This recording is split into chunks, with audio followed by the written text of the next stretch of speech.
Bonjour, aujourd'hui nous allons préparer une garbure des Hautes-Pyrénées. Cette potée de légumes est accompagnée de confit de canard et de saucisses de porc. Le secret de cette recette réside dans le jarret de jambon de montagne longuement mijoté dans le bouillon. Très copieux, ce plat simple et gourmand vaut un repas à lui tout seul. Il est idéal pour combattre la froidure de l'hiver. Pour réaliser cette garbure, il vous faudra du jarret de jambon de montagne, de la saucisse fraîche, du confit de canard et de la graisse de canard, des haricots tarbés, des oignons jaunes, de l'ail, des pommes de terre à chair ferme, un blanc de poireau, des carottes, des navets, un petit bouquet garni, une branche de céleri et un chou vert. Pour l'assaisonnement, du sel fin, du poivre du moulin et du piment d'Espelette. Pour le matériel, vous aurez besoin d'un grand rond d'eau, d'une casserole, d'un chinois ou d'une passoire, de 2 calottes, d'une louche et d'une écumoire et d'une planche à découper. Et pour le petit matériel, une spatule, un éminceur, un couteau d'office et un économe.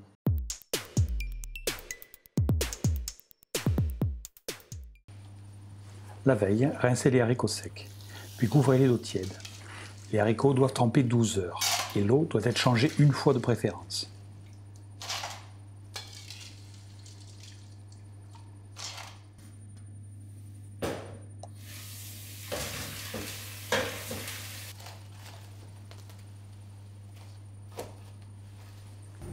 Le lendemain, nous allons commencer la préparation de la garbure par les légumes. Le secret de ce plat réside dans son bouillon. Nous commençons par blanchir un quart d'heure le jambon, départ eau froide.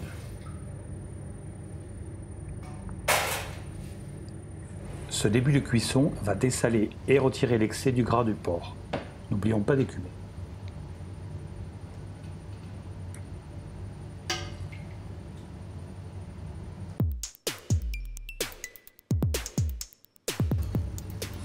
Effeuillez le chou et lavez le chou. Retirez les côtes qui pourront servir dans un potage de légumes passé. Roulez les feuilles pour les tailler en chiffonnade.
Couvrez d'eau froide, mettez la casserole sur feu vif.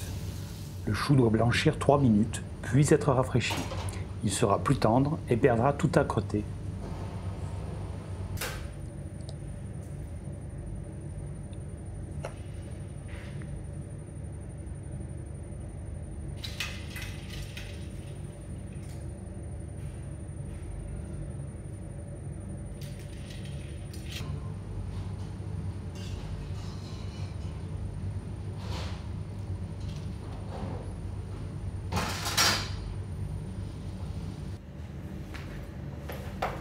À ce moment-là, pelez le reste des légumes.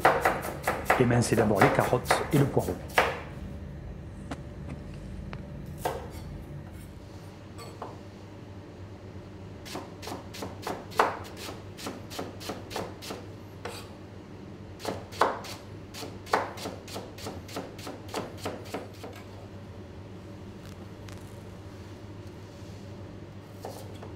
Ensuite, taillez les navets en cubes d'1 cm de côté.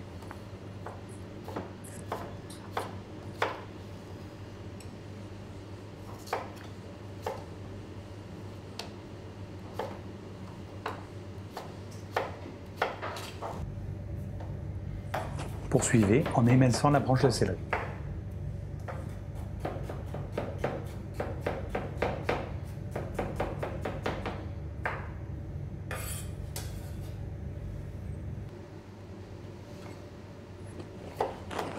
Éplucher et tailler les pommes de terre en cubes de 2 cm.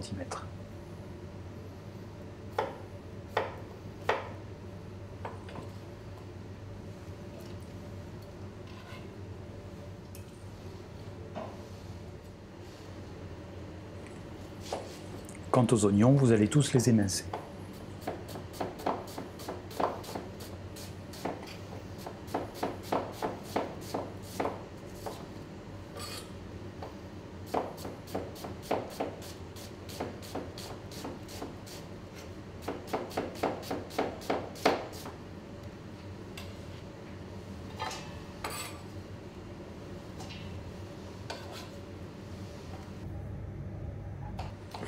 Il ne vous restera plus qu'à dégermer et ciseler l'ail.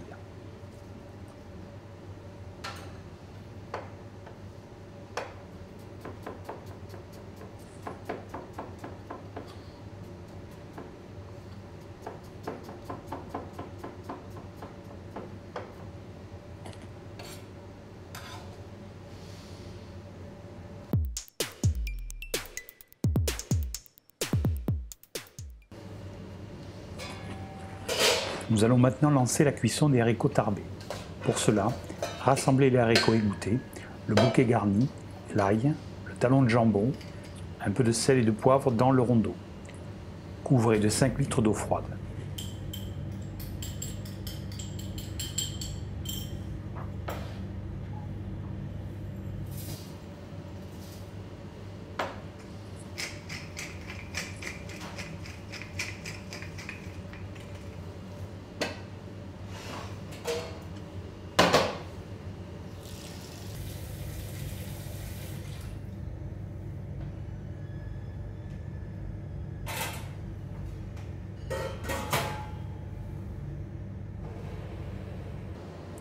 Les haricots vont cuire 2 heures à frémissement.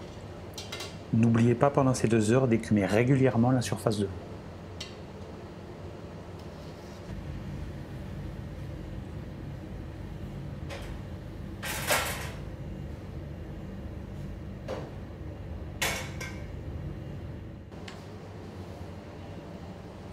Pendant ce temps-là, nous allons confire une demi-heure les saucisses à petit feu, recouvertes de graisse de canard.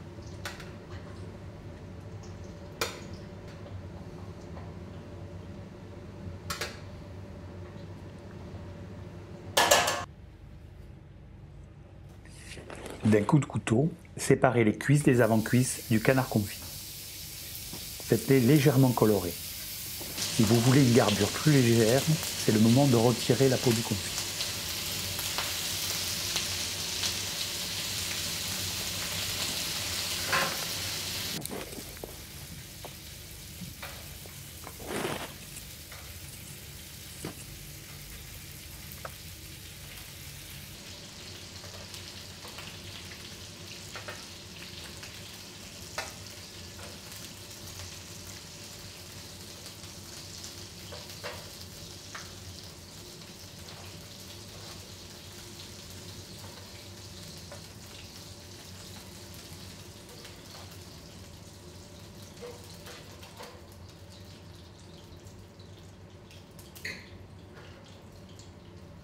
Profitez de la graisse du confit pour faire suer les oignons dedans.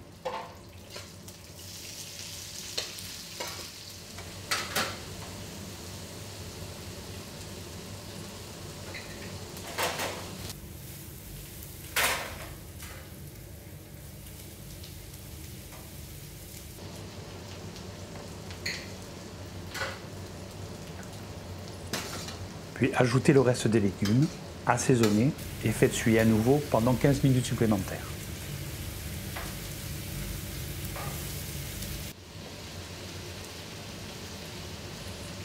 N'oubliez pas d'assaisonner.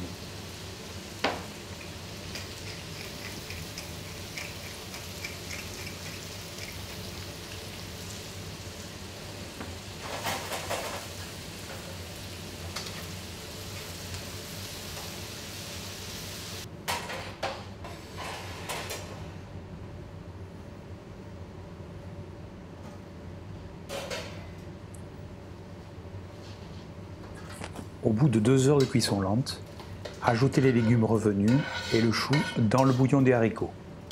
laissez cuire à frémissement pendant 30 minutes.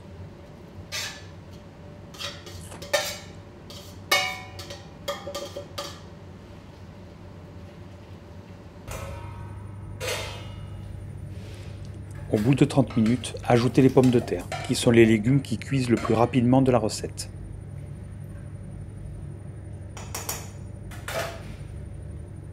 Rectifiez l'assaisonnement avec le sel, le poivre et le piment d'Espelette.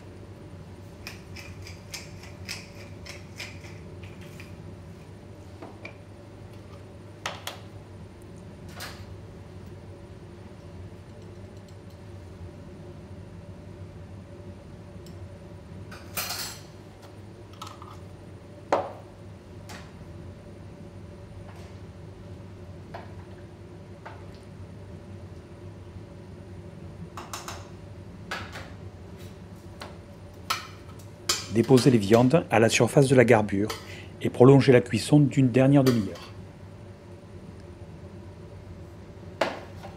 Profitez de ce temps pour dégraisser la surface du potage avec une louche.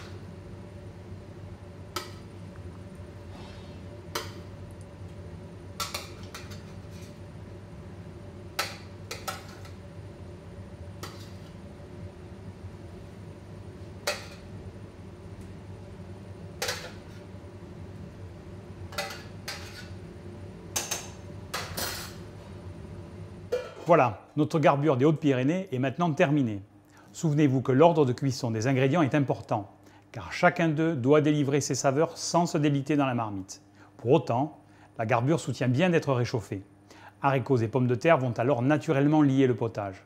Il y gagnera en saveur et en velouté. Je vous conseille de servir cette garbure avec de belles tartines de pain grillé. Il y a un ingrédient qui manque ici, mais que vous allez trouver facilement. Certains l'ajoutent à la fin de la dégustation dans l'assiette creuse. Il a le pouvoir magique de rallonger les dernières cuillerées de garbure tout en lui donnant une jolie coloration rose. Avec modération bien sûr. Bonne dégustation.